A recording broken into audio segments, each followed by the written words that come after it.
வாகச் செய்தி நேயர்களுக்கு வணக்கம். கர்நாடக மாநிலத்தின் முக்கிய நீர்த்தேக்கங்களில் ஒன்றான கபினி அணை கனமழையால் முழு கொள்ளளவை எட்டியதை தொடர்ந்து பாதுகாப்பு நடவடிக்கையாக அதன் மதில்களை திறக்கப்பட்டன. அணை திறக்கப்பட்டவுடன் வெள்ளை நுரையுடன் சீறி பாயும் காவிரி நீரின் காட்சி பார்ப்பவர்களை வியப்பில் ஆழ்த்துகிறது. வினாடிக்கு 1000 கணக்கான கன அடி நீர் வெளியேற்றப்படுவதால் ஆற்றங்கரை பகுதிகளில் வசிக்கும் பொதுமக்கள் மிகுந்த எச்சரிக்கையுடன் இருக்குமாறு அதிகாரிகள் அறிவுறுத்தியுள்ளனர். கபினி அணைக்கு நீர் வரத்து தொடர்ந்து அதிகரித்து வருவதால் தேவைக்கேற்ப மேலும் நீர் திறக்கப்படும் வாய்ப்பும் உள்ளது. இதனால் கர்நாடகா மற்றும் தமிழகத்தின் காவிரி கரையோர பகுதிகளில் வெள்ள அபாயம் ஏற்படக்கூடும் என்பதால் மாவட்ட நிர்வாகங்கள் தொடர்ந்து கவனித்து வருகின்றன.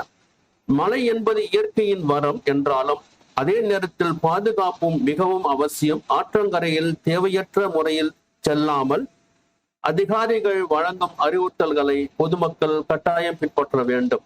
இயற்கையின் அற்புதமான சக்தியை வெளிப்படுத்தும் இந்த காட்சி சமூக வலைத்தளங்களில் வேகமாக பரவி வருகிறது. இது போன்ற செய்திகளுக்கு வாகை செய்தி சேனலை சப்ஸ்கிரைப் பண்ணுங்கள். நன்றி, வணக்கம்.